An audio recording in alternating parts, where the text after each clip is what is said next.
नमस्कार रसिक मित्र हो, मी संजय शिंदे. काव्य गप्पाच्या या नव्या एपिसोडमध्ये आपल्या सर्वांचं मनपूर्वक स्वागत. अष्टगंध प्रस्तुत मुक्काम पोस्ट कविता अंतर्गत काव्य गप्पा या उपक्रमामध्ये आपण प्रत्येक एपिसोडला मराठीतल्या एका ज्येष्ठ किंवा नव्या पिढीतील कवीचं विचार मंथन आणि त्याचा काव्य प्रवास समजून घेत असतो. गेली 25 वर्ष वाचक आणि लेखक यांच्यातला अक्षरदुवा ठरलेलं संवेदना प्रकाशन आणि ई पुस्तकाच्या माध्यमातून जगातल्या लक्षावधी वाचकांपर्यंत पोहोचलेलं ब्रोनाटो ई पुस्तक आणि वितरण यांनी आपल्या या उपक्रमात आपल्याला सहकार्य केलेलं आहे. काव्य गप्पाच्या या नव्या एपिसोडमध्ये आपण गप्पा मारणार आहोत, संवाद साधणार आहोत. मराठीतले एक ज्येष्ठ कवी, विचारवंत कवी रवींद्र लाखे सर यांच्याशी. कवी रवींद्र लाखे सर यांचा परिचय करून देण्याची खरं तर गरज नाही, कारण ज्यांना ज्यांना रवींद्र लाखे सरांचं नाव माहीत आहे त्यांना मराठी कविता आणि नाटक या क्षेत्रातलं सरांचं काम माहीत आहे. तरीही सरांचे काही कविता संग्रह आणि सरांनी दिग्दर्शित केलेली नाटकं त्यांचं स्मरण मला इथे होतं. एक म्हणजे जीवार हा सरांचा अत्यंत गाजलेला पहिला कविता संग्रह. त्यानंतर संपर्क क्षेत्राच्या बाहेर आणि अवस्थांतराच्या कविता हे 2 संग्रह सरांचे आले. त्यानंतर रिलया नावाचा एक कथासंग्रह सरांचा प्रकाशित झालेला आहे आणि नुकतंच जीवे लागणीच्या कविता नावाचं एक सरांचं पुस्तक वर्णमुद्रा प्रकाशन तर्फे नवा कविता संग्रह आलेला आहे. आणि मला सांगायला अत्यंत आनंद होतोय, गेल्या वर्षीचा महाराष्ट्र राज्य शासनाचा केशवसूत पारितोषिक सरांच्या कविता संग्रहाला गेल्या वर्षीच प्राप्त झालेला आहे. त्याबद्दल तुमचं मनपूर्वक अभिनंदन सर. धन्यवाद धन्यवाद धन्यवाद. कवितेबरोबर नाटक हा सरांचा अत्यंत जिव्हाळ्याचा आणि आवडीचा विषय आणि गेली अनेक वर्ष सर मराठी नाटकामध्ये खूप वेगवेगळे प्रयोग करतायत. त्यामध्ये पुशी देगे यांच्या सावित्री बद्दल सरांनी जो प्रयोग केला तो रसिकांनी त्याला मनपूर्वक दाद दिली आणि अनेकांना त्या प्रयोगाने आणि नाटकालाही एक वेगळी दिशा दिली. त्याचबरोबर चंप्र देशपांडे, विजय तेंडुलकर, सतीश आळेकर यांची अनेक नाटकं सरांनी दिग्दर्शित केलेली आहेत. आणि नाटक एक मुक्त चिंतन नावाचं सरांचं पुस्तक ग्रंथालयतर्फे प्रकाशित झालेलं आहे. अशा पद्धतीने नाटक आणि कविता या दोन्ही क्षेत्रामध्ये सरांनी आजवर खूप उत्तम काम केलेलं आहे. आपण सगळ्यांनी ते पाहिलेलं आहे. आणि नाटक दिग्दर्शित करणं आणि कविता लिहिणं याबरोबरच सर मराठी कविता, मराठी नाटक याबद्दल सरांची स्वतःची अशी काही मतं आहेत, सरांचं स्वतःचं असं काही चिंतन आहे. त्याच्या अनेक व्याख्यानातून सुद्धा तुम्ही सर्वांनी ते चिंतन अनुभवलं असेल, ऐकलं असेल. पण आज या काव्य गप्पाच्या निमित्ताने आपण पुन्हा एकदा मराठी कविता आणि नाटक याबाबत सरांना थोडंसं बोलतं करणार आहोत. सरांचा एकूण कवितेचा प्रवास, नाटकाचा प्रवास आणि कवितेबद्दल, नाटकाबद्दलचं त्यांचं चिंतन, त्यांचं मनोगत आपण ऐकून घेणार आहोत. सर, तुमचं मनपूर्वक स्वागत आहे काव्य गप्पाच्या या उपक्रमामध्ये. मला अतिशय आनंद होतो काव्य गप्पाच्या या एपिसोड मध्ये तुम्ही सहभागी झालात याचा मनापासून आनंद होतो. आणि मला आवर्जून एक गोष्ट इथे नमूद करावीशी वाटते की मराठी कवितेतली एक जुनी पिढी आहे आणि माझ्यासारखी नवी पिढी आहे. पण तुम्ही जुन्या पिढीसोबत आणि नव्या पिढीसोबत सुद्धा खूप सारखा संवाद साधताय. मला खूप आनंददायी वाटतं. मुक्काम पोस्ट कवितेच्या एक दिवस कवितेसाठी या उपक्रमात पण तुम्ही आला होतात आणि तिथे तुमचं मनोगत व्यक्त केलं होतं. जिम्माडच्या एका उपक्रमामध्ये पण, जो की वृषाली विनायक माझ्यासारखी नव्या पिढीतलीच एक कवयित्री आहे, की आम्ही कवितेसाठी काहीतरी थोडंसं आपण करूया आणि एका मंचावरती एकत्र येऊन तुमच्यासारख्या ज्येष्ठ पिढीतल्या कवींचं चिंतन ऐकूया, काही विचार जाणून घेऊया. या निमित्ताने आपण हे करतो आणि तुम्ही त्यात खूप आनंदाने सहभागी होता. याचा आम्हाला नव्या पिढीला खूप आनंद आणि समाधान आहे. तर आपण गप्पांना सुरुवात करूया सर. अगदी जिथून तुमच्या कवितेची सुरुवात झाली तिथून मला गप्पांची सुरुवात करायला आवडेल. तुमचा कवितेचा प्रवास कधी आणि कसा सुरू झाला सर? त्याची गोष्ट जरा मजेशीर आहे. अच्छा. एक शाळेत असताना मला कविता ही गोष्ट फार काही म्हणजे अगदी अट्रॅक्ट करायची असं नाही, कारण त्या पाठ व्हायच्या नाही माझ्याकडनं. आणि शक्यतो वर्गामध्ये त्या कविता पाठ म्हणून दाखवायला सांगितल्या जायच्या. साधारणपणे मी कॉलेजमध्ये असताना म्हणजे दुसऱ्या वर्षाला असताना मला वाटतं मी श्रीरामपूर या माझ्या मामाच्या गावी गेलो होतो. आणि त्यावेळेला काय झालं की मी असं जरा तिथे गेल्यानंतर एक एक दिवस असं जरा थोडासा पेन्सिव्ह मूड मध्ये गेलोय. असं जरा बरं वाटत नव्हतं, म्हणजे अस्वस्थ वाटत होतं. काय वाचायचं, तर त्यांच्या घरात कुठली पुस्तकं वगैरे नव्हती. तर माझी मामे बहीण ज्या कॉलेजमध्ये जायची त्या कॉलेजचं एक मॅगझिन, कॉलेज मॅगझिन निघतात ना हो वार्षिक, हो हो. तसं एक जुनं जुनं पडलेलं होतं. काय वाचत त्यात कविता जास्त होत्या.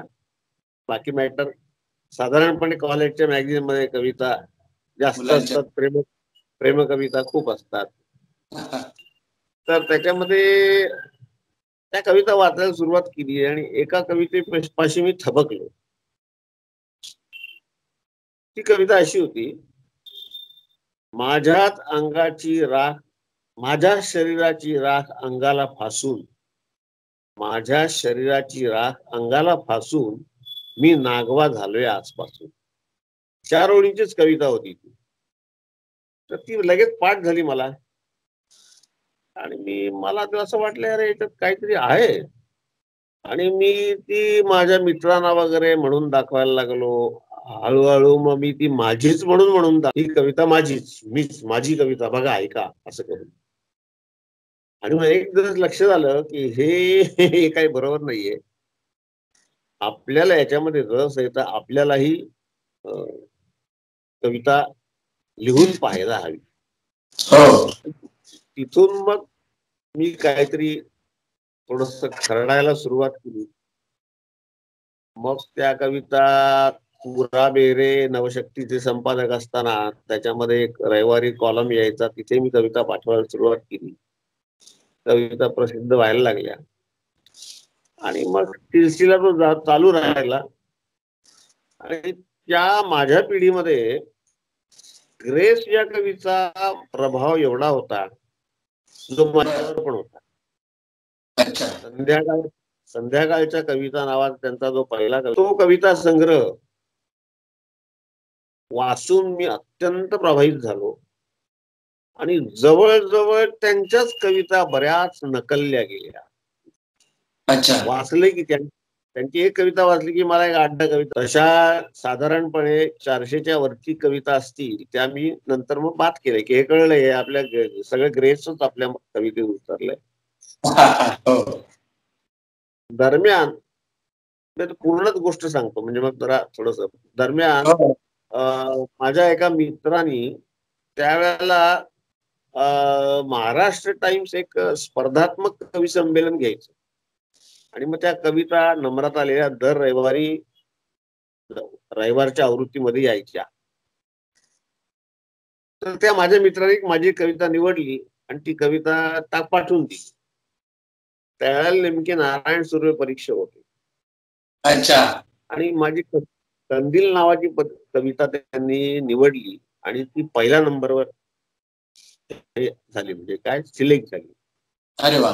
कविता माझ्याजवळ नाहीये ती, पण तर ती कविता प्रसिद्ध झाल्यानंतर झालं काय की रेडिओ टीव्ही पासून ते मासिकांपर्यंत सगळ्यांचे बोलवणे यायला लागले.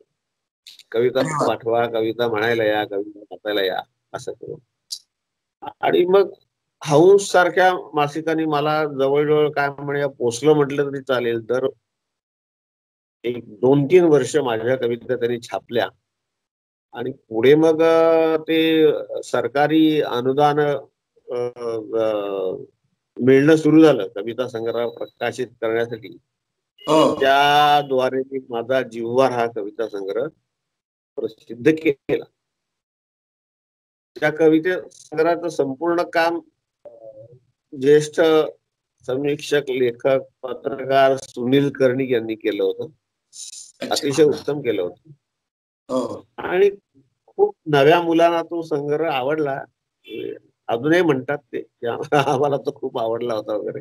पण हो. आता मी त्याच्यापासून खूप पुढे आलेलो आहे. मग जिव्हार 84 साली निघाला आणि मध्ये मग मी एकदम नाटकात रमलो.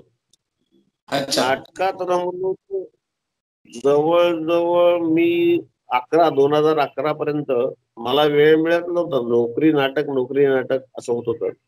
नोंदणी वगैरे करून ठेवायचो मी, पण त्याच्यानंतर वेळ मिळायला लागल्या मग मी कविता लिहायला लागलो. आणि दिनकर मनवर हा जो कवी आहे, हो मराठीतला हो. माझा आवडता कवी आहे दिनकर मनवर. याला काय माझ्या कवितांविषयी वाटत होतं मी याच्यावर फेसबुकवर पोस्ट करत होतो. हा. म्हणाल तुमचा संग्रह निघाला पाहिजे अच्छा. आणि तो संग्रह कॉपर कॉइन कडनं आपण काढू. त्यांनी तशी शिफारस मनोज पाठककडे केली आणि बर. मनोज पाठक ही व्यक्ती अशी आहे की काही मला विचारलं नाही, संग्रह वाचला नाही, काही नाही, हा. कविता पण पाहिल्या नाही. दिनकर मनवरवर विश्वास ठेवून आणि माझ्या सगळ्या अटी मान्य करून त्याने माझे 2 कविता संग्रह छापले एकदम. हो. म्हणजे एक सगळं कलेक्शन छापणार होता तर मग त्याचे 2 केले. आणि माझं असं म्हणणं होतं की त्यातनं कुठली कविता चांगली नाही, वाईट नाही असं न करता सगळ्या छापायच्या. त्यालाही तो तयार झाला. जे अच्छा. हे हा मोठेपणा कुठेतरी एक व्यक्त व्हायला पाहिजे त्यांचा. ती संधी मी इथे घेतोय. मनोज पाठकनी एकदा ठरवलं संजय शिंदेचा कविता संग्रह काढायचा, हा. काढून मोकळा होणार. त्याच्यामध्ये मग व्यवहार किंवा हे किंवा पुढे काय होईल वगैरे काही नाही. आणि सगळी पुस्तकं त्याने अशीच काढलेली आहेत.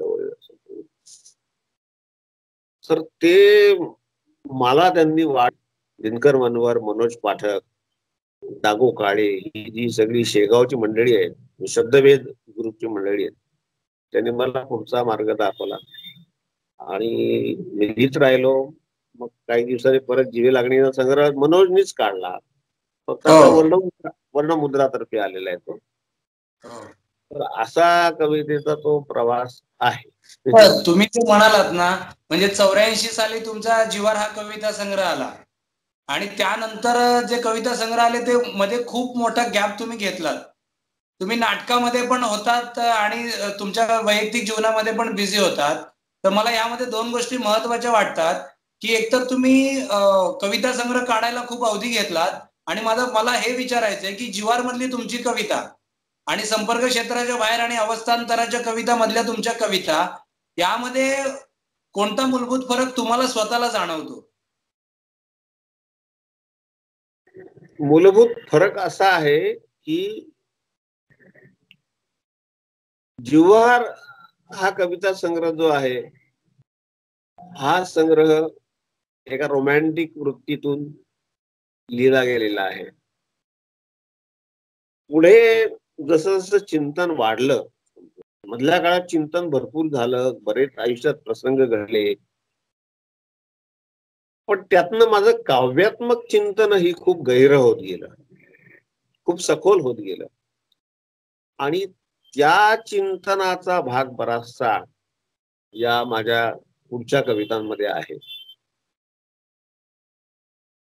त्याच्यात आणखीन बोलायचं झालं तर एक मनोअवस्था अशी आली की त्या मनोअवस्थेत अध्यात्मातले लोक म्हणतात कोहम लागणं म्हणतात त्याच्यामध्ये. हो, मी कोण हो. मी कोण मी कोण मी कोण. मला प्रश्न पडले एका रात्री असे की तू कोण आहे, असं असं स्वतःला समजतोस आहेस का. तर मला भूतकाळातला एखादा प्रसंग आठवायचा नाही, त्यावेळेला तू असा वागला होता. अशा सगळ्या प्रश्नांची उत्तरं शून्य आल्यानंतर मी अक्षरशः सकाळी शून्य अवस्थेला होतो. हां. तुकारामांनी जे रिकामीपणाचं जे काही वर्णन केले, रिकामीपण, पण रिकाम राहणं तुकारामाला पेलवलं, आम्हाला हो. कुठे पेलवता येते. पेलवलं गेलं नाही ते. त्याचा त्रास झाला खूप. आणि त्यातनं जो एक अहम म्हणतो तो अहम वजा झाला. पूर्ण नाही, पण बराचसा वजा झाला. त्याच्या आधी जो अहम होता तो उरला नव्हता. आणि मोकळ्या चिंतनासाठी अहम वजा होणं हे महत्वाचं आहे. मोकळं चिंतन म्हणजे काय, की माझ्याकडे फिलॉसॉफिकल माइंड तयार झालं, पण कुठली माझी फिलॉसॉफी नाही तयार होऊ शकली. सतत हा, बदलत राहणं, सतत बदलत पुढे जात राहणं किंवा खोल जात राहणं हे होत राहिलं. म्हणजे मी फक्त आध्यात्मिकच आहे किंवा हे असं काही नाही, परंतु माझ्या आयुष्यातल्या प्रत्यक्ष घटनांवरती कविता लिहिणं वगैरे, म्हणजे वास्तवावर कविता लिहिणं वगैरे हे माझ्या मनाला रुचलं नाही. त्यातनं माझं जे चिंतन झालेलं असेल त्या चिंतनावर भर ठेवून माझ्या आत्मशोधाच्या दिशेने मला जेवढं लिहिता आलं तेवढं मी लिहित गेलो, आणि त्या सगळ्या त्या कविता आहेत. काही त्याच्यामध्ये जाणीवपूर्वक केलेले प्रयोग पण आहेत. ते फसले का सक्सेसफुल झाले हे काही वाचकांनी सांगितलं. बऱ्यापैकी विश्राम गुप्ते सारख्यांनी पण, दीपक घारे सारख्यांनी पण, अरुण ठोके सारख्यांनी पण अनेकांनी त्या संग्रहावर अतिशय चांगलं स्वागत केलं आणि चांगलं लिहिलं. जाणीव जाणीवपूर्वक ही कविता रिसीव्ह करून लिहिलं आणि योग्य ते माप त्याच्या पदरात टाकलं, आणि मग पारितोषिक वगैरे मिळाली. संपर्क क्षेत्राच्या बाहेरला आपटे वाचन मंदिराचा इंदिरा संत पुरस्कार मिळाला. नंतर भुजंग मेश्राम माझा मित्र, त्याच्या नावाने एक पुरस्कार असतो तो मिळाला. नंतर श्रीधर शनवारे हे माझे मित्र, त्यांचा नागपूरचे, त्यांच्या नावाने असलेला एक पुरस्कार मिळाला. संपर्क क्षेत्राच्या बाहेरला 3 पुरस्कार मिळाले आणि अवस्थांतराच्या कवितेला केशवसुत पारितोषिक मिळाले. मगाशी सर तुम्ही म्हणालात ना की कोहम म्हणजे मी कोण आहे याचा शोध आपण घेत असतो, म्हणजे मग कविता लिहिणं म्हणजे स्वतःचा शोध घेणं आहे असं म्हणाल तुम्ही, की आणखी काय म्हणता येईल, की कविता लिहिणं म्हणजे नेमकं काय? आत्मशोध, स्वतःचा शोध हेच आहे. आपण आपल्याला कळत जातो बरेचसे त्यातनं, असं मला वाटतं. म्हणजे काही लोक डिफर होतील, आणि परंतु माझा मात्र प्रवासाच आहे. बोल खूपदा असं होतं की कवी आजूबाजूला कविता शोधतो, म्हणजे ज्या घटना घडतात आपण बघतो की आता कोरोनाचा काळ आहे, मग कोरोनावर कविता लिहिणारी लोक आहेत. म्हणजे गोष्ट अशी होते की म्हणजे उलट्या दिशेला तो प्रवास सुरू असतो का? माझा आतल्या दिशेला प्रवास आहे. मला असं वाटतं की अख्खं जग हिंडण्यापेक्षा मन हिंडायला जो वेळ लागतो ना तो भयंकर लागतो, आणि त्यातनं सामाजिकतेचे वेगळे आशय लागतात. म्हणजे आता शेतकऱ्याच्या आत्महत्येवर माझी एक कविता आहे, पण त्या कवितेत काय शेतकऱ्याच्या जागी मलाच स्वतःला पाहतो. अच्छा, अशा पद्धतीचे चिंतन त्याच्यामध्ये आहे. शेतकऱ्याचं गाऱ्हाणं मांडून भांडवल करण्यापेक्षा मला स्वतःला शेतकरी होऊन ते अनुभवता आले. जमीन म्हणजे काय, आकाश म्हणजे काय, पाऊस म्हणजे काय, या ज्या गोष्टी आहेत हे शेतकऱ्याला जेवढं कळतं तेवढं कविता लिहिणाऱ्याला शेतकरी नसेल तर कळत नाही. त्याला सामाजिकतेचं उदाहरण घेतलं, समजा आपण सामाजिक कविता लिहिणे, सामाजिक आशयाच्या कविता लिहिणे, तर मी म्हणेन की त्याच्या कविता लिहिण्यापेक्षा कामच करावं, सामाजिक काम करा. आणि तसा एक कवी आहे तरुण आज, अनिल साबळे नावाचा, माहिती आहे? हो माहिती आहे. हो, तो कविता लिहितो आणि तो खूप काम करतो सामाजिक. आदिवासी किंवा गरीब तिथल्या मुलांना आपल्यासारख्यांकडनं काही मिळाले पैसे तर ते त्यांना वाटप करतो, त्यासाठी तेवढा वेळ देतो, म्हणजे उरलेला सगळा वेळ त्याच्यात जातो. मी त्याला मानेन की बाबा त्यांनी सामाजिक कविता लिहिणं त्याला म्हणजे अधिकार आहे असं मी म्हणेन. सर कविता लिहिताना तुम्ही म्हणजे आत्मशोध करत होतात, अस्वस्थही होतात. नाटक करतानाही तुम्ही तितकेच अस्वस्थ असता, की नाटक करताना घडवतानाची तुमची मनस्थिती वेगळी असते? नाटकाचा शोध तुम्ही कसा घेता? नाटकाच्या बाबतीत वेगळं घडतं. नाटक ही मोठी प्रोसेस आहे, खूप काळाची प्रोसेस आहे, आणि त्यामध्ये मी एक तत्व म्हणूया, एक तत्व पाळलं. कवितेतही पाळतो, पण कवितेचा जो कविता लेखनाची प्रक्रिया छोटी असते, नाटकाची मोठी असते, दीर्घ असते. हा दीर्घ असते. की पुढे काय हे मी ठरवत नाही, पुढे काय हे मी घडू देतो. अच्छा. ते नाटक बसवताना मी काहीही घरी ठरवत नाही की आता गेल्यानंतर हे असं करू, असं करू, असं करू, असं काही ठरवत नाही. कलाकारांना सांगतो, तुम्हीच हालचाली करा. त्या पाहिल्यानंतर त्याचा आकृतीबंध मी बांधतो. पण माझी विस्मरण शक्ती एवढी तीव्र आहे की आदल्या दिवशी मी बसवलेलं असतं ते दुसऱ्या दिवशी मी वेगळं बसवायला लागतो. त्याचा फायदा होतो तुम्हाला? हा, फायदा होतो.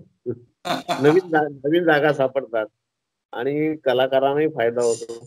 ते म्हणतात, अरे बाबा तू काय करतोय, काल तू वेगळं सांगितलं होतं, मग हे करून तर बघ जरा कसं वाटतंय ते. तर ते असं करत करत करत करत करत त्याच्यामध्ये कसं आहे की त्याच्यामध्ये मला असं लक्षात आलं की मी जर का दिग्दर्शक म्हणून आणि दिग्दर्शकाच्या भूमिकेतनच मी दिग्दर्शक आहे किंवा मला दिग्दर्शक बनायचंय या भूमिकेतून करायला लागलो तर काम ठप्प. बरोबर. मी दिग्दर्शक नुसतं असणं योग्य आहे, व्हायचं नाही. आपण व्हायचं नाही. बिईंग असणं महत्वाचं आहे. बिकमिंग, लोकांना असतात तशी स्वप्न असतात, मला दिग्दर्शक व्हायचंय, मोठं दिग्दर्शक व्हायचंय, मला मोठा कवी व्हायचंय, मला वेगळी नवीन कविता लिहायची आहे, मला सगळ्यांपेक्षा वेगळी कविता लिहायची आहे. असल्या पद्धतीचा जो एक स्वतःशीच केलेला ठराव असतो तो माझ्यात कुठेही नसतो आणि त्यामुळे मी आनंदी आहे. त्याचं कारण काय, मला रिझल्टची काही पडलेली नसते. प्रोसेस महत्वाची, प्रोसेस एन्जॉय केली बस. नाटक जास्त आनंद देतं याचं कारण त्याचा काळ जो आहे तो दीर्घ असतो आणि तो तुम्हाला क्रोनॉलॉजिकल काळातनं बाहेर काढतो. रिहर्सलचा वेळ जो आहे तो घड्याळाच्या काळातनं तुम्हाला बाहेर काढतो, तुम्हाला एक मानसिक काळ देतो. कधी कधी तुम्हाला असं वाटतं, तू नाटक बसवतो, अरे किती वेळ गेला हा. तो घड्याळातला काळ आपल्याला तेव्हा आपल्या याच्यातच नसतो, आपण मानसिक काळात जगत असतो, मानसिक काळात. आणि नाटकवाल्यांचं कामच हे आहे की प्रेक्षकांचा मानसिक काळ जागा करणं. तो जागा नाही केला तर तो सारखं बघणार, अरे केव्हा संपते हे, केव्हा संपते हे. तर नाटक ही गोष्ट जी आहे ती जास्त काळ एक मला मानसिक काळ देणारी आहे. म्हणजे आपल्यामध्ये ते म्हणतात ना की काव्यशास्त्र विनोदेन कालो गच्छती धीमताम. काव्यशास्त्र विनोदेन, त्याच्यामध्ये नाटक म्हणजे कुठलीही कला, त्याच्यामध्ये काळ अतिशय धीम्या गतीने जातो.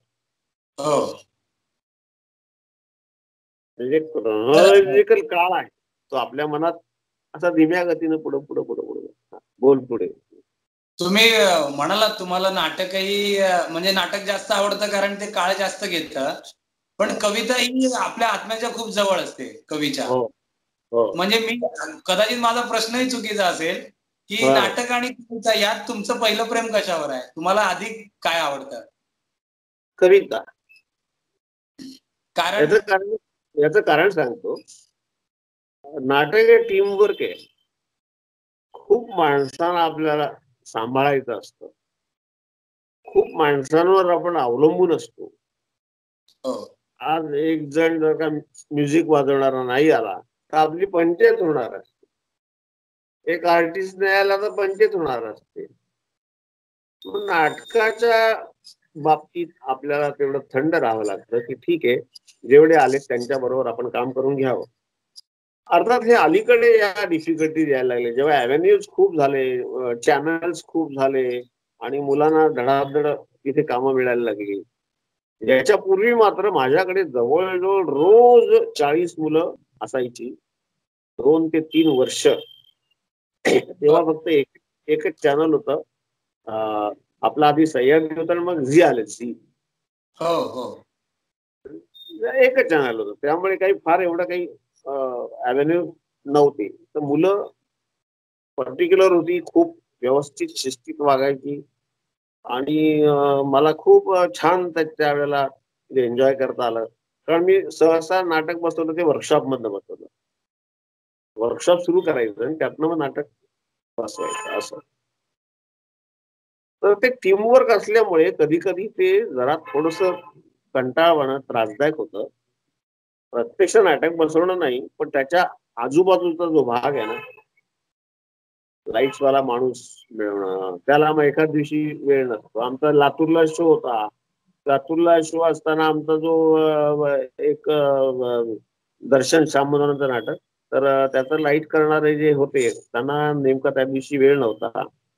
अच्छा दुसऱ्या एकाला विचार त्याला वेळ नव्हता. शेवटी आमच्यातलाच मकरंद धर्माधिकारी हा म्हणाला मी करतो.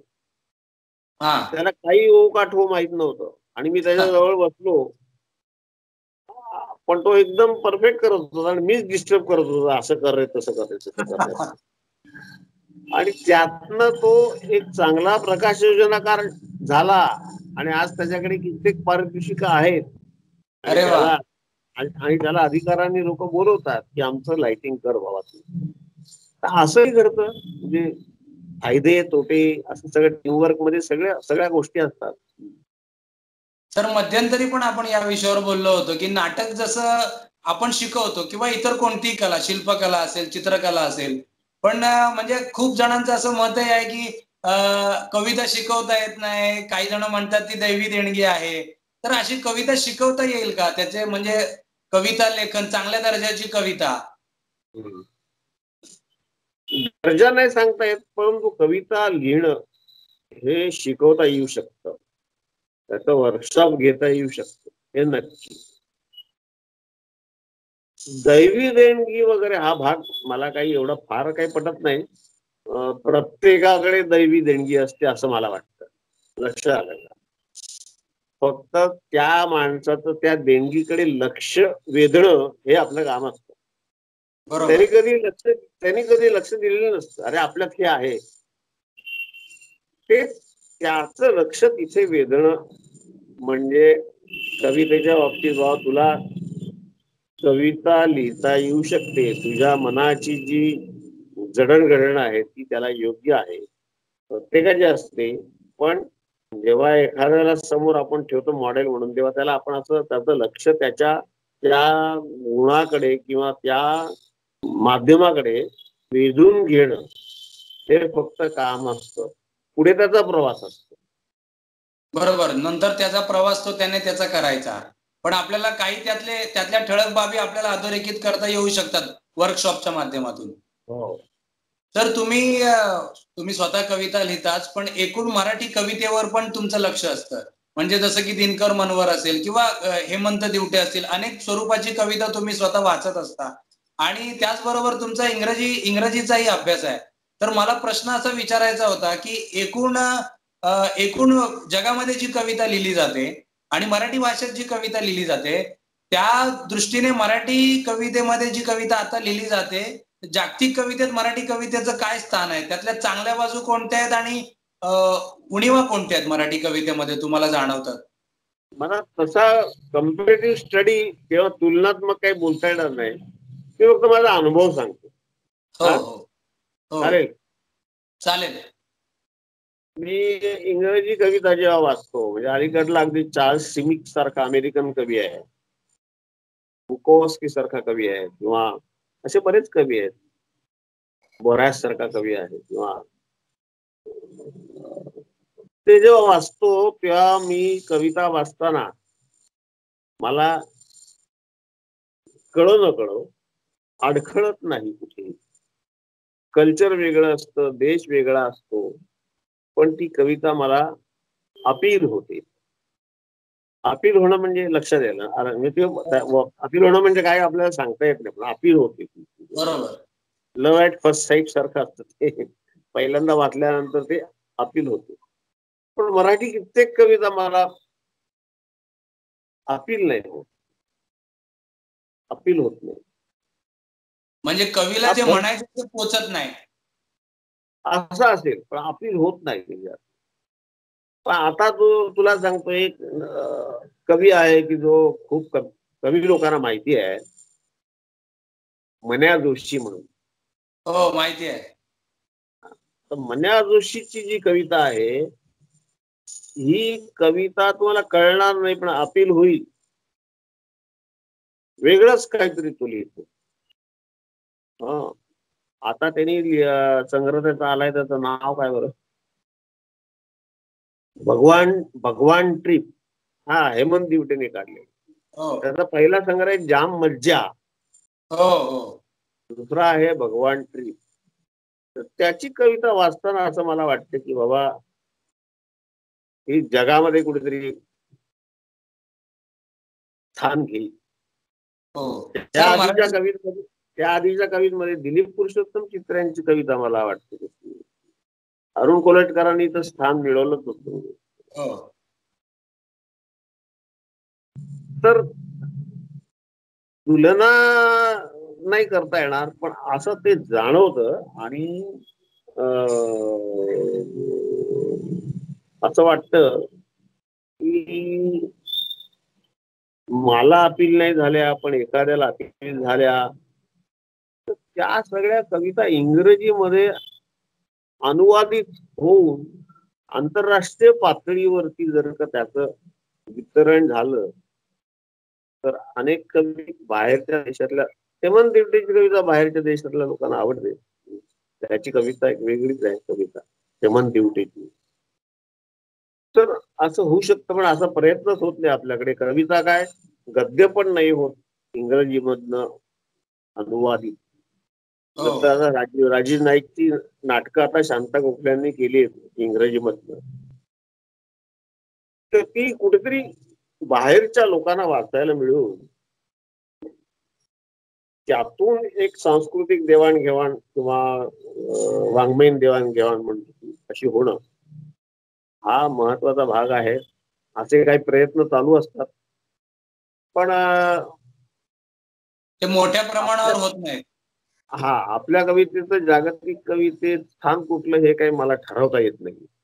मला फक्त अनुभव सांगता आला असा की मी त्या कविता एन्जॉय जास्त करतो. तर हे मराठी भाषेला म्हणजे इंग्रजी भाषेत किंवा जगातल्या इतर भाषेमध्ये नेणं, मराठीतली कविता, मराठीत नाटकं, हे भान एकूणच आपल्याकडे कमी आहे. याचं कारण मराठीचा दुराभिमान हे कारण आहे का, की मराठी हा मुद्दा आपल्याकडे फक्त राजकीय दृष्ट्या खूप तीव्रपणे वापरला जातो, पण नव्या पिढीला जागतिक भाषेसोबत आपली मराठी कशी जोडता येईल याचं भान देण्यात आपण कमी पडतोय असं वाटतं का? मराठीचा दुराभिमान नाही कारण, परंतु तशा क्षमतेचे लोक आपल्याकडे असूनही ते हे काम करत नाही. दिनकर मनोहरची कविता जर का इंग्रजीमध्ये गेली तर ती नक्कीच वाखाणली जाईल. पण आहे काही लोकांमध्ये क्षमता, पण असलं काम करणं हे जे उलट काम करतात ते इंग्लिशचं मराठीमध्ये किंवा, परंतु मराठीचं इंग्रजीमध्ये करणारे लोक कमी आहेत. दीपक बोरगावेंनी बरंच काम तसं केलेलं आहे. दीपक बोरगावे जे आहेत त्यांनी तसं बरंच काम केलेलं आहे की मराठीचं इंग्रजीमध्ये करणं, अनुवाद करणं. असं काही तुरळक लोक आहेत. किंवा आता सचिन कुंडलकरची कोबाल्ट ब्ल्यू कादंबरी जी आहे ती इंग्रजीमध्ये गेली. महत्वाची कादंबरी आहे, अतिशय महत्वाची आणि चांगली कादंबरी आहे. सचिन कुंडलकर. आणि त्यातला जो विषय आहे तो त्यांनी त्याचं कुठलंही अवडंबर न माजवता अतिशय संयतपणे लिहिल्यामुळे त्या कादंबरीचा दर्जा अतिशय उच्च आहे. आणि ती कादंबरी इंग्रजीत गेली. आता आणखीन काही गेलेले असतील ते मला माहित नाही, पण ही मला माहिती आहे गेली ती कादंबरी. तर असं कोसला पण गेली आहे, मला वाटतं कोसला पण झाली आहे. अनेक भाषांमध्ये गेली. तर तसं ते होणं महत्वाचं आहे. अनुवाद, भाषांतर, अनुसर्जन हा शब्द आपले गणेश कनाडे कोण वापरतात? हो, बहुतेक गणेश नाही, आमची चंपरा वापरतात आनंद सर्जन मला. आता चंपरांनी इंग्रजीतल्या कविता मराठीमध्ये बऱ्याच केल्या, 150 कविता केल्या. त्याचं आता मनोज पाठक पुस्तक काढणार आहे. हो. तसं काम तिकडे कोणी स्वेच्छेने, अमेरिकेत आपले लोक खूप आहेत, तर ते त्यांनी करायला पाहिजे. हा म्हणजे सर तिढा आहे. हो, हा तिढा आहे. मराठी हे कसं कवितेला वृत्तबद्ध कवितेची खूप मोठी परंपरा आहे. म्हणजे संत तुकारामांनी त्या प्रकारची किंवा अनेक संतांनी जे सगळं साहित्य आणि काव्य लिहिलं ते वृत्तबद्ध कवितेमध्ये लिहिलं. त्यानंतर मग पुढे बहिणाबाई असतील किंवा केशवसूत असतील किंवा करंदीकर असतील, अनेक कवींनी किंवा पाडगावकरांची गाणी असतील जी त्या काळामध्ये जी कविता लोकांना आवडली आणि नंतर आपण पुढे आलो आणि आता मला असं वाटतं की म्हणजे वृत्तबद्ध कवितेला पूर्वी जे स्थान होतं ते आता मराठीत तेवढं प्रभावी राहिलेलं नाही. आता मराठीत कविता म्हटलं तर गद्य कविता खूप मोठ्या स्वरूपात लिहिली जाते, की मग ते वर्णमुद्रा असेल, कॉपर कॉइन असेल किंवा हेमंत दिवट्यांचं अभिधानंतर असेल किंवा वेगवेगळ्या किंवा सौमित्रांचे पॉप्युलर कडून आलेले संग्रह असतील. मोठ्या प्रमाणात मुक्तछंद आणि त्याच्या पुढे गद्य, ज्याला आपण उत्तर आधुनिक कविता म्हणतो. तर मराठी कवितेतला हा जो बदल आहे तो, आणि ही गद्य कविता अशी आहे की सामान्य जे वाचक असतात त्यांना ती तेवढी अपील होत नाही. जशी पूर्वीची वृत्तबद्ध कविता, मग तुकारामाचे अभंग अजूनही गावोगावी असणाऱ्या अशिक्षित माणसांनाही खूप अपील करतात, ते खूप एन्जॉय करतात ते साहित्य. तर मराठीतला हा बदल तुम्हाला म्हणजे योग्य वाटतो, चांगला वाटतो की कसं कसं बघता तुम्ही याच्याकडे? आता या मागे माझ्या कवितेच्या बाबतीत बोलतो मी. मला असं वाटतं की नेहमी असं वाटतं मला की सांगीतिक लय जी असते, सांगीतिक लय ती आशयाला बाधा आणते. ती लय यायला लागली मी घाबरतो आणि मी ती तोडायचाच प्रयत्न करतो.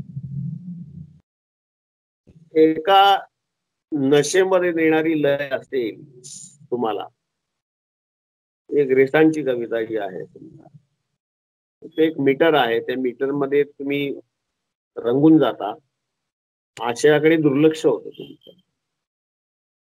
कविता चांगली असू शकते परंतु मग त्याला जेवढं शब्दांची जी योजना आहे ना, ती योजना अशी पाहिजे की त्या कवितेच्या आशयाचा सुविहितपणा कुठेही मध्ये त्याला अडथळा आला नाही पाहिजे. तर ग्रेसांच्या कवितेत असे शब्द असतात की आपल्याला ते काही प्रतिमा अशा असतात की ते आपल्याला कळत नाही. परंतु तुझ्या प्रश्नांमध्ये एक उत्तर आहे. ग्रेस कवी मला आता काही आवडत नाही, पण त्यांची एक कविता माझ्यावर कायमचा परिणाम करून गेलेली आहे. हा, क्षितिज जसे दिसते तशी म्हणावीत गाणी, देहावरली त्वचा अंधळी छिलून घ्यावी कोणी, गाय जशी अंबरते तसेच व्याकुळ व्हावे, बुडता बुडता सांज प्रवाही अलगद भरूया. यातला जो आशय आहे, आशयाचा परिणाम माझ्यावर भरपूर झालेला आहे. त्यांना प्रक्रियेबद्दल काय म्हणायचंय ते त्यांनी म्हटलेलं आहे. पण वृत्तबद्ध कविता लिहायला वृत्तांचा अभ्यास किंवा ती वृत्त अंगभूत व्हायला पाहिजे. आता ते गणमात्रा मोजून लिहिणं आणि माझ्याकडनं उत्स्फूर्तपणे तेवढा अभ्यास त्या लोकांचा, पूर्वीच्या लोकांचा येणं. कुमार गंधर्व काय म्हणतात लयीबद्दल आणि तालाबद्दल, ते तालाबद्दल काही प्रश्न काढला तर म्हणायचे ते तुम्ही मात्रा मोजत बसता, त्या डोक्यात ठेवता, ते नाही, लय अंगात मुरली पाहिजे. तर तसं ते वृत्त अंगात जर का मुरलं असेल ना, तर मग ते आपोआप शब्दांची योजना तशी होते आणि तशी प्रॅक्टिस करावी लागते, रियाज करावा लागतो. जसा गाण्याचा रियाज आहे तसा तो रियाज काही होत नसावा. गद्य किंवा मुक्तछंदात कविता लिहिणाऱ्यांना वृत्तबद्ध कविता आवडत नाही असं नाही. पण आवडतात, पण आपण लिहू शकत नाही म्हणून मग त्या नावडतात असं म्हणण्याचाही प्रकार आपल्याकडे असं मला वाटतं. पण कुसुमाग्रजांनी मुक्तछंदातही तेवढीच प्रभावी कविता लिहिली आहे आणि वृत्तबद्ध कविताही तितकीच प्रभावी लिहिली आहे.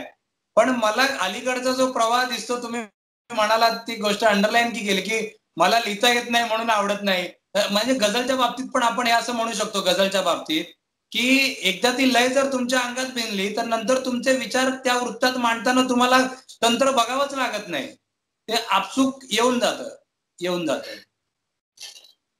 खरंय खरंय. तेवढा रियाज जो आहे पाहिजे. रियाज कुठला, तो टेक्निकल आणि आतला पण रियाज पाहिजे ना. हो.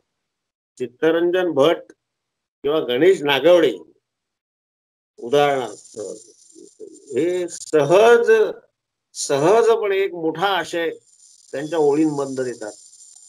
मला गणेश नागवडेची गझल कविता म्हणून जास्त आवडते. म्हणजे गझल मला कळत नाही जास्त म्हणून, गझलचा जो आकृतीबंध किंवा रचना पण त्याचा माझा अभ्यास नाही येत काही.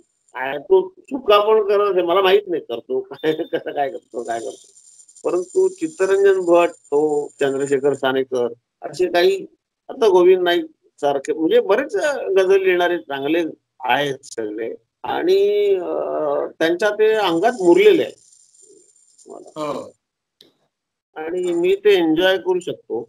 पण त्याच्यामध्ये बऱ्याच वेळेला असं होतं की लागोपाठ त्या ज्या गझल आहेत, लागोपाठ एकाच आवर्तनात आल्या तर पुढे पुढे चौथी पाचवी गझल आपण ऐकू शकत नाही, असं मात्र होतं. पण तुम्ही उर्दू मुशायरा पाहिला, मुनीर नियाझी सारखा शायर जेव्हा आपली कविता सादर करतो तेव्हा खूप नाटक न करताही कवितेचा आशय बरोबर पकडून त्या आशयाच्या अंगाने म्हणतो जेव्हा, तेव्हा तुम्ही ऐकत राहतात. आपल्याकडे तशी पद्धत नाहीये. म्हणजे हे मुक्तछंदात लिहिणाऱ्या कवींनीही असे मुशायरे करायला पाहिजे आणि तशा पद्धतीने सादर करण्यात कुठल्याही प्रकारचा वाईटपणा वाटून न घेता आपली ती कविता जी लोकांना कठीण वाटते ती कविता लोकांसमोर सादर करायला पाहिजे. जसं संदीप खरे आणि वैभव जोशी, रिपीट ऑडियन्स असतो पुण्यातल्या पुण्यात, किती कार्यक्रम केले तरी सुद्धा, तर ते सादर करण्याचं जे कौशल्य आहे ना, ते कौशल्य मुक्तछंदातल्या लोकांनी हे करावं आणि त्यांनी मुशायरे करावेत.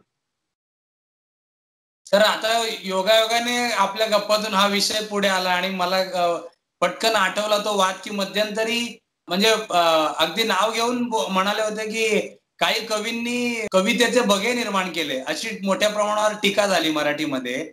आता तुम्ही सांगितलं की मुशायरे व्हायला हवेत, तर मंचीय कविता आणि अमंचीय कविता असा एक वाद मध्यंतरी मराठीत खूप मोठ्या प्रमाणावर झाला आणि कविता सादर वर्षानुवर्ष चालू आहे तो. म्हणजे कविता सादर करण्यालाच काही समूहातील कवींचा मोठा विरोध आहे आणि जे कविता सादर करतात की मग अरुण म्हात्रे असतील, अशोक बागवे असतील, या मंडळींनी गावोगावी कविता सादर केली, त्यालाही खूप लोकांनी आक्षेप घेतले. तर हे काय म्हणजे मंचीय कविता असं काही असतं का? नाही, मंचीय कवितेच्या अधीन जाऊ नये. कवितेच्या गावात जावे या कार्यक्रमाने काही साधलं नाही असं नाही, साधलं. गावोगावी रसिक तरी निर्माण झाले, म्हणजे कवितेचे रसिक तरी. पण त्याच्या जेव्हा अधीन तो कार्यक्रम व्हायला लागला, मग वेगळं काहीतरी कुठेतरी थोडस मध्ये थांबून वेगळं काहीतरी सादर करणं, हे करणं, एकदा कंडिशनिंग झालं ना तुमचं, किंवा त्याचा परिणाम होणं बंद होऊन जातो.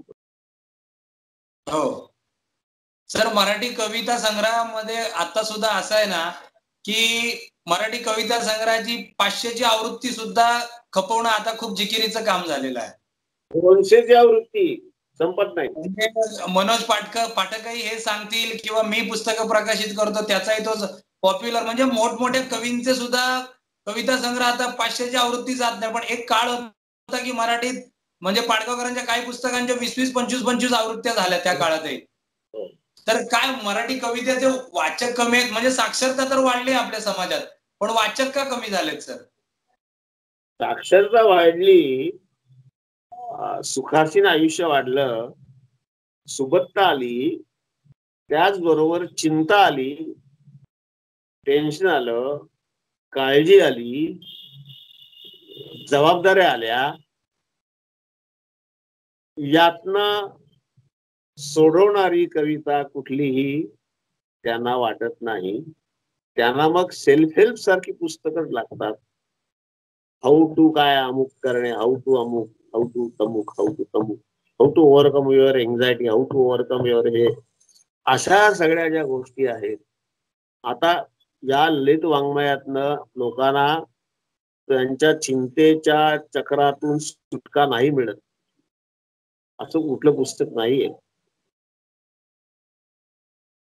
मग संदीप खरेची कविता तसं तुम्हाला बाहेर काढते. हे बघा, असं आहे, लोक जातात ना, का जातात लोक, वारंवार जातात, का जातात? आता किशोर कदमची कविता लोकांना आवडते. आता त्यांना ते तेवढे पॉप्युलर झाले याचं कारण त्यांच्या कवितेतला जो आशय आहे तो सहजपणे लोकांपर्यंत पोहोचतोय किंवा तसा तो पोहोचवण्याचा प्रयत्न ते करतायत. आज वैभव जोशी असं नाव घेतलं की प्रेक्षकांमधनं एकदम कवितांची फरमाईश होते. समीर सावंतच्या बाबतीत सुद्धा तसं होतं. समीर सावंत म्हटलं की अमुक 2-4 कविता. आमच्या बाबतीत तसं काही होत नाही. ही कविता म्हणा, तुमची ही कविता म्हणा, असं काही होत नाही. म्हणजे मला म्हणायचंय काय की त्यांनी त्यांची कविता पोचवली लोकांपर्यंत. तुम्ही पोचवा आणि पॉप्युलर व्हा. त्यामुळे तसा मंचीय आणि असा काही हे करण्यात काही अर्थ नाही असं मला वाटतं. की तुमची कविता पण तुम्ही मंचीय करू शकता ना, तुम्ही करा ना तसं. पण तुम्हाला घर आहे ते वेगळं वेगळं दाखवायचं, वेगळं. प्रायोगिक रंगभूमीची नाटकं कशी ठराविक थिएटरलाच होतात. कारण असं प्रेक्षक कमी येतात म्हणून. पण असा प्रयत्न नाही झाला की मोठ्या थिएटरला ते प्रयोग करून बघावे. मग ते प्रायोगिक असण्याचं जे हे आहे ते निघून जाईल ना, तो अहम निघून जाईल. हा, ते पण राखायचं असतं. मी काहीतरी जे बोलतोय ते बरंच खूप लोकांना पटणार नाही, पण मला असं वाटतं. आता गेली अनेक वर्ष मी पण या क्षेत्रात वावरतोय, तर मला म्हणजे सांगतानाही वाईट वाटतं की काही कवींकडे गेलं की ते म्हणतात की आम्ही अमुक कवीला आम्ही कवी मानतच नाही, आम्ही तमुक कवीला आम्ही, म्हणजे इतक्या वेगवेगळ्या चुली झाल्यात सर या कवींच्या की मग वृत्तपत्र. मगाशी मला शब्द आठवत होता, वेगळी चूल आपली मांडतात प्रायोगिक वाले, उत्तर आधुनिक कवितावाले किंवा आधुनिक कवितावाले असं म्हणणार आहे. म्हणजे असं काय असतं का मला माहित नाही. मी लिहितो ती कविता आधुनिक आहे, उत्तर मला काही माहित नाहीये. मी लिहितो कविता एवढंच मला माहिती आहे. तर ती चूल वेगळी मांडायचं काही अस्तित्व, आपलं अस्तित्व कुठेतरी एक दाखवायचं, दर्शवायचं, सिद्ध करायचं. माझं हे सगळं ऐकून कदाचित खूप लोक चौताळतील, परंतु नाही, आपण सकारात्मकतेने बोलतोय की हे अंतर संपवण्यासाठी काय करता येईल, काही प्रयत्न करता येतील का? आता माझा हेमंत दिवटेचा, दिनकर मनोवरचा आणखीन 1-2 लोक घेऊन असा एक प्रयत्न आहे की मुशायरे सुरू करायचे आपल्या कवितांचे. लोकांपर्यंत आपण पोहोचलं पाहिजे. संग्रह पोचत नाही ना, आपण पोचायचं आणि त्या पद्धतशीर व्यवस्थित कविता वाचायच्या. त्याच्यामध्ये आपलं आपण एन्जॉय केली आपली कविता तर लोकांपर्यंत पोहोचणार. असा माझा अनुभव आहे. म्हणजे माध्यम बदलावे लागतील आता आपल्याला बदलत्या काळानुसार. हो, नाही तुम्ही मंचीय व्हा ना. तुम्ही जरी मॉडर्न कवी असला तरी मंचीय व्हा ना, वाचा ना कविता. आज तुला युट्यूबवर कितीतरी कवी आढळतील असे, आणि ते सादरीकरण असं करतात. की ते सादरीकरण खूप चित नसतं आणि खूप असं रिझर्व नसतं. कविता पोचवायची हे भान त्यांना असतं. म्हणजे असं आहे ना, आता मी मुक्काम पोस्ट कविता करतो किंवा असे काही बरेच कार्यक्रम होतात. तर म्हणजे मला हेही माहिती आहे की कवितेच्या एखाद्या कार्यक्रमाने काय आपण खूप मोठे कवी घडवणार नाही आहोत. पण ते एक निमित्त असतं, एक प्रवेशद्वार असतं, की त्या निमित्ताने काही नव्या रसिकांचा कवितेशी परिचय होतो.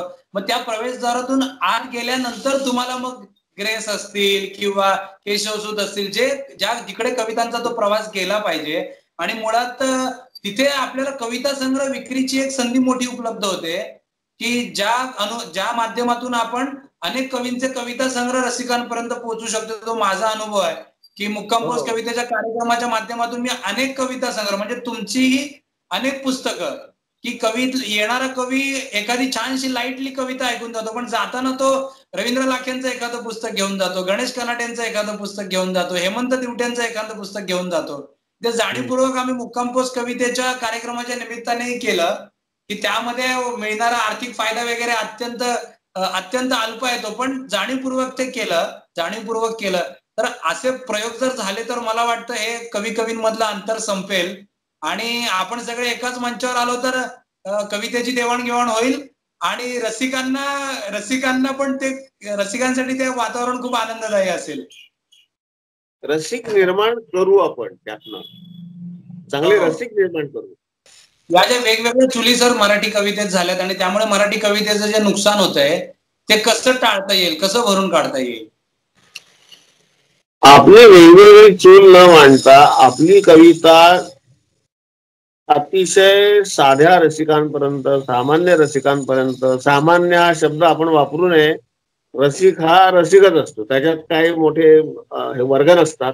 त्यांच्यापर्यंत आपली कविता पोहोचण्यासाठी मंचीय किंवा मंचीय नसलेले कवी असल्या वेगवेगळ्या चुली न मांडता कधी दोघांनी एकत्र येऊन कधी स्वतंत्रपणे असे लोकांपर्यंत आपली कविता झाली अशी कवितांचे कार्यक्रम करणे हा या सगळ्यावरचा उपाय आहे, ज्याच्यामुळे कविता नवी किंवा जुनी कुठल्याही प्रकारची कविता लोकांपर्यंत पोहोचते. पु ल देशपांड्यांनी काही जुन्या कवींच्या कवितांचे जे वाचनाचे कार्यक्रम केले फार सुंदर असायचे ते. आरती प्रभू, करंदीकर, आणखीन तिसरं कोण बरं, बाबू बोरकरांचं मला वाटतं केलं होतं त्यांनी. ते लोक त्यांच्या नावामुळे जायचे, परंतु ते छान सादर करायचे. सादर करणं जे आहे ना, नाटक नाही करायचं, परंतु कवितेचा आशय पोचेल आपला, अशी ती कविता क्लॅरिटीनी वाचली गेली पाहिजे, लोकांपर्यंत पोहोचण्याचा प्रयत्न केला पाहिजे.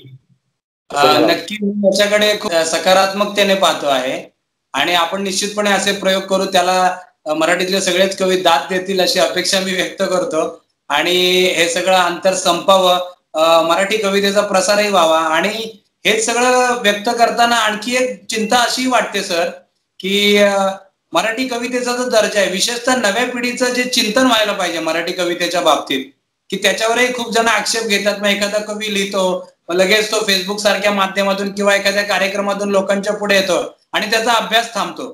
तर नव्या कवींना काय सांगाल, की कविता लिहिणं ही खूप मोठी जोखीम आहे, ती कशा पद्धतीने मराठी कविता, चांगली कविता लिहिण्यासाठी काळजी काय घ्यायला पाहिजे नव्या पिढीतल्या कवींनी? माझा अनुभव फक्त सांगतो की एक एक शब्द तुमचा प्राण मागतो कवितेतला. तुम्ही तेवढे प्रामाणिक राहायला हवे असताय प्रत्येक शब्दाला, आणि जिथे तुम्हाला असं वाटतंय हा शब्द अप्रामाणिकपणे आलेला आहे, नुसता कवितेत योजला आहे, तर तिथे थांबण्याची जोखीम, ते सगळं लिहिलेलं रद्द करण्याची जोखीम. कविता ही जोखीम आहे, कुठली कविता घ्या, एक प्रकारची जोखीम आहे ती. आणि ते तुमचं जीवन आहे असं म्हणा, म्हणजे जीवन आहे असं जर का त्या कवितेचं स्थान तुमच्या आयुष्यात असेल, जीवन म्हणजे पाणी म्हणतात आणि ताण लागली की आपल्याला पाणी लागतच, तसं जीवनात आयुष्यात हे कविता नावाचं जीवन आपल्याला सतत मिळायला हवं अशी भावना प्रत्येकाची झाली पाहिजे. आपलं प्रदर्शन मांडणं म्हणजे कविता लिहिणं नव्हे, किंवा कवितेचं प्रदर्शन मांडणं म्हणजे कविता लिहिणं नव्हे. कवितेतून दर्शन घडवा, प्रदर्शन नको. नाटकाच्या बाबतीत तेच म्हणतो, प्रदर्शन नको, दर्शन घडवा. दर्शन घडलं पाहिजे. आपल्या तत्वज्ञानात जेवढी दर्शन आहेत ती जरी लक्षात घेतली तरी त्यातलं कुठली दर्शन घडलं लोकांना, तर लोकांना त्यांच्या जगण्यात सुद्धा तो एक फायदा होईल. आणि त्यामुळे ती कविता जोखीम आहे असं म्हणायला हरकत नाही. तुम्ही काय बोलता, काय लिहिता, हे लोकांपर्यंत कसं पोचतं, काय पोचतं, हा भाग महत्वाचा आहे.